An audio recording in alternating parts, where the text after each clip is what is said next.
நம்ம வீட்டிலேயே சுப நிகழ்ச்சிகள் நடக்கிறதுக்கான அமைப்புகள் தேடி வரும். பிள்ளைகளால் ஏற்பட்டு வந்த பிரச்சனை, பிள்ளை உறவுகளால் ஏற்பட்டு வந்த தொந்தரவுகள் அனைத்தும் விலகும்.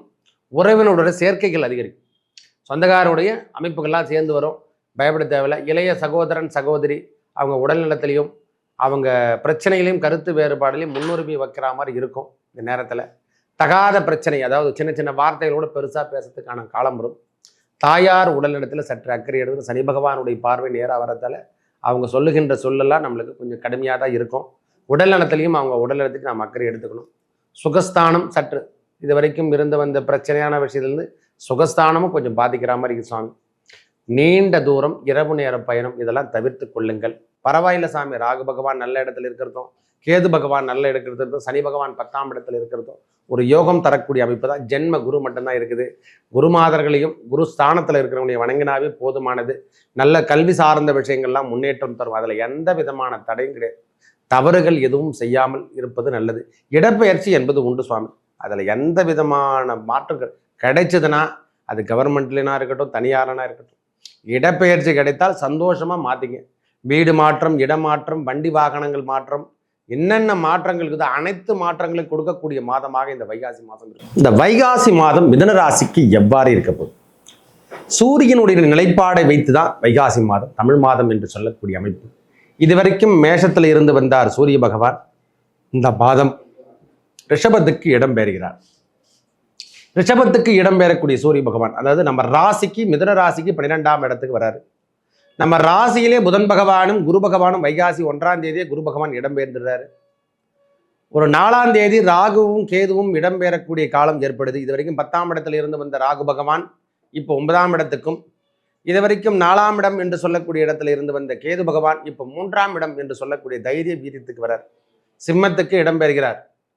ஒரு பராக்கிரமத்தை காட்டக்கூடிய காலம் என்று சொன்னால் இனி மிகையாகாது. மிதுன ராசிக்காரர்கள் ஒரு தில் அப்படின்ற மாதிரி ஒரு தில் பொசிஷனில் வருவாங்க ஐயா. மனசில் ஒரு தைரியம், தன்னம்பிக்கை அதிகரிக்கக்கூடிய காலம். 3ஆம் இடத்துல கேது வந்தாலே அவங்களுடைய பராக்கிரமத்தை வேற யாராலும் வெல்ல முடியாது. விநாயகர் வழிபாடு, வெற்றி விநாயகருடைய வழிபாடு மிகவும் சாலச்சிறந்த. ஜென்மகுரு வரத்தாலையும் குரு பகவான் நம்ம ராசிக்கு வருவதாலையும் முருகப்பெருமான் வெற்றிவேல் முருகனுக்கு அரகரோகராம் அந்த இறைவன் திருநாமம் என்று சொல்லக்கூடிய முருகனுடைய நாமத்தை ஓம் சரவணபவ ஓம் சரவணபவ வெற்றிவேல் முருகனுக்கு அரகரோகரா என்று சொல்லி பாருங்கள். ஐயா, ஜென்மகுரு இருந்தாலும் உங்கள் வாழ்வில் வெற்றி கிடைக்கக்கூடிய காலமாக இந்த காலம் இருக்கும். ஐயா, உழைக்காதவர் கூட இனிமேல் உடைந்து, அதாவது எப்படி சொல்றதுன்னா கடின உழைப்பை கொடுக்கின்ற காலமாகும். வியர்வை கண்டிப்பாக சிந்தும். உடல் உழைப்பே கொடுக்காதவங்க இனிமேல் உடல் உழைப்பை கொடுத்து வாங்கக்கூடிய பாக்கியம். உழைத்தால் முன்னேறலாம் என்று சொன்னால் இந்த ஜென்மகுருவால் நீங்கள் வாக்கக்கூடிய பாக்கியம் பலாபலம்.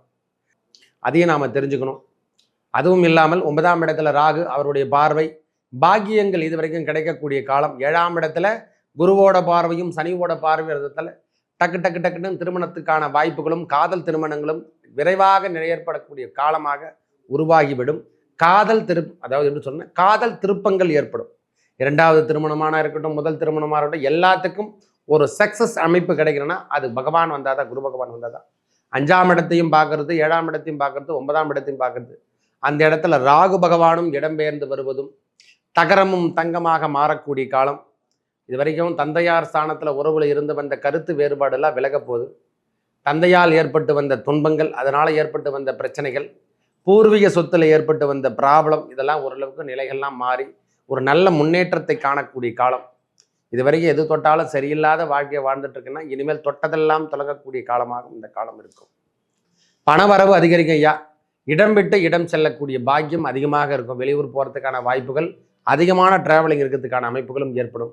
வண்டி வாகனங்கள் வாங்கிறதுக்கான பாக்கியம் இனிமேல் உங்களுக்கு நல்ல ஒரு அமைப்பில் கொடுக்குது. அதுவும் இல்லாமல் 12ஆம் இடத்துல சூரிய பகவானுடைய அமைப்பு. அவர் இருந்தாலே வெளியூர் பயணங்கள், 3ஆம் அதிபதி அல்லவா, அவர் 12ஆம் இடத்துல சம்பந்தப்படும் போது இந்த மாதம் முழுவதும் வெளியூர் பயணங்கள், தினமும் பயணங்கள் செல்ற மாதிரி சுப நிகழ்ச்சிகளை கலந்துக்கிறதுக்கான அமைப்புகளும், நம்ம வீட்டிலேயே சுப நிகழ்ச்சிகள் நடக்கிறதுக்கான அமைப்புகள் தேடி வரும். பிள்ளைகளால் ஏற்பட்டு வந்த பிரச்சனை, பிள்ளை உறவுகளால் ஏற்பட்டு வந்த தொந்தரவுகள் அனைத்தும் விலகும். உறவினருடைய சேர்க்கைகள் அதிகரிக்கும். சொந்தக்காரருடைய அமைப்புகள்லாம் சேர்ந்து வரும். பயப்பட தேவையில்லை. இளைய சகோதரன் சகோதரி அவங்க உடல்நலத்திலையும் அவங்க பிரச்சனைகளையும் கருத்து வேறுபாடுலையும் முன்னுரிமை வைக்கிற மாதிரி இருக்கும். இந்த நேரத்தில் தகாத பிரச்சனை, அதாவது சின்ன சின்ன வார்த்தைகளோட பெருசாக பேசுறதுக்கான காலம் வரும். தாயார் உடல்நலத்தில் சற்று அக்கறை எடுத்து, சனி பகவானுடைய பார்வை நேராக வரதால அவங்க சொல்லுகின்ற சொல்லெல்லாம் நம்மளுக்கு கொஞ்சம் கடுமையாக தான் இருக்கும். உடல் நலத்திலையும் அவங்க உடல் நலத்துக்கு நாம் அக்கறை எடுத்துக்கணும். சுகஸ்தானம் சற்று இது வரைக்கும் இருந்து வந்த பிரச்சனையான விஷயத்துலேருந்து சுகஸ்தானமும் கொஞ்சம் பாதிக்கிற மாதிரி இருக்கு சுவாமி. நீண்ட தூரம் இரவு நேர பயணம் இதெல்லாம் தவிர்த்து கொள்ளுங்கள். ஏன்னா ஜென்மகுரு வர்றதால இரவு நேரம் பயணத்தை தவிர்ப்பது நல்லது.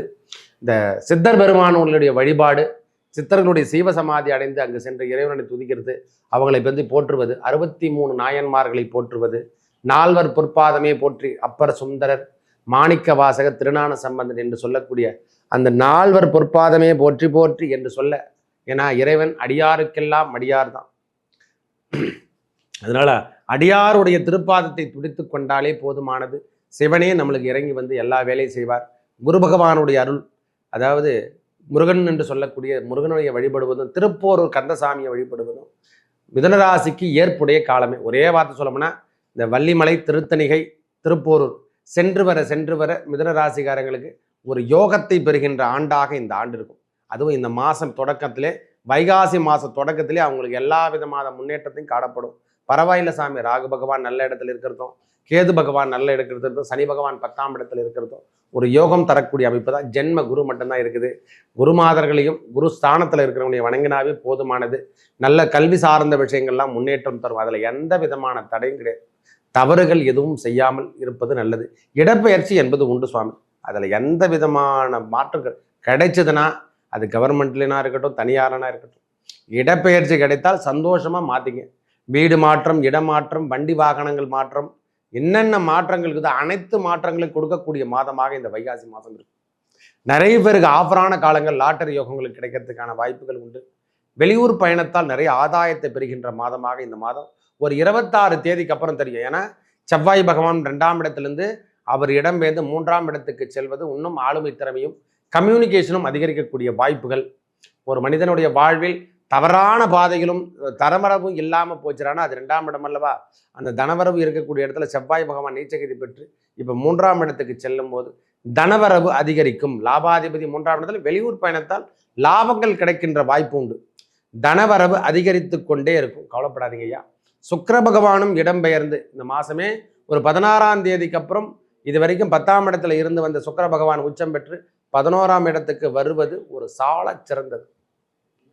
வாழ்க்கையில் இது வரைக்கும் தடையாக வருமானம் எது நின்று போச்சோ அவையெல்லாம் திரும்ப பெறக்கூடிய அமைப்பு இந்த மாதமே கிடைக்கும் சுவாமி. வைகாசி மாதம் திருமண வாய்ப்புகள் தேடி வரக்கூடிய பாக்கியம் மிதுனராசி பெண்களுக்கு. ஆண் பிள்ளைகளுக்கு உடனுக்குடன் கிடைக்காது. ஒரு 6 மாத காலங்கள் நடைபெறும். அதுக்கப்புறம் எல்லா விதமாக திருவாதிரை தொடும்போது தான், அந்த நட்சத்திரத்தை தொட்ட பிறகு தான் உங்களுக்கான வாய்ப்புகள் தேடி வரும். மிதுன ராசி பெண் பிள்ளைகளுக்கு திருமண வாய்ப்புகள், நிச்சயதார்த்தம், இந்த மாதிரி போக்குவரத்துகள் அனைத்தும் நடைபெறக்கூடிய காலம். புத்திரபாகியம் கிடைக்கின்ற பாக்கியம் பெறுகின்ற அமைப்பு. இனி வரும் காலம் சுகம் என்பதை எழுதி கொள்ளுங்கள். இந்த தாயார் உடல்நலத்திலையும் தந்தையார் உடல்நலத்திலையும் சற்று அக்கறை எடுத்துங்க. அவங்களுடைய கருத்து வேறுபாடு எடுத்துங்க. பூர்வ புண்ணியத்தில் இருந்து வந்த பிரச்சனை, குலதெய்வ அருள் எல்லாத்தையும் மீட்டெடுங்க. நம்ம பூர்வ புண்ணியத்தில் ஏற்பட்டு வந்த பிரச்சனையான விஷயங்கள் என்னென்னா, சொத்துக்கள் சார்ந்த விஷயங்கள் என்னென்ன இருக்குதோ அதெல்லாம் பாருங்க. தந்தையார் உடல்நலத்திலே சற்று அக்கறை எடுத்துக்கக்கூடிய காலமாகவும் இந்த காலம் இருக்குதுயா. மிதுனத்தை பொறுத்த வரைக்கும் வைகாசி மாதம் ஏற்றம் தரக்கூடிய மாதமாக அமையும். தொழில் வளம் மேலோங்கும், வேலை வாய்ப்புகள் அதிகரிக்கக்கூடிய காலம். ஐயா தொழிலில் இது வரைக்கும் டல்லாகவே இருக்குதுன்னா இனிமேல் நல்லா அதில் ஒரு பிஸ்னஸ், அதில் என்னென்ன மெத்தட் இருக்குது அதெல்லாம் உபயோகப்படக்கூடிய அமைப்பெல்லாம் ஏற்பட போகுது. வெளியூர் பயணங்களால் அதிகக்கூடிய வருமானம், உங்களுக்கு வெளியூர் பயணங்களால் அதிகக்கூடிய வருமானங்கள் ஏற்பட போகுது. நல்லது நடக்கும். நன்றி வணக்கம். மேலும் நல்லதெல்லாம் நடக்க இறைவன் அந்த ஏழுமலையான் வெங்கடாஜலபதி வழிபடவும், காளி தேவி வழிபடவும் உங்கள் வாழ்வில் ஏற்பட்ட தடையான விஷயங்கள் அனைத்தும் நல்லதே நடக்கும். நன்றி வணக்கம்.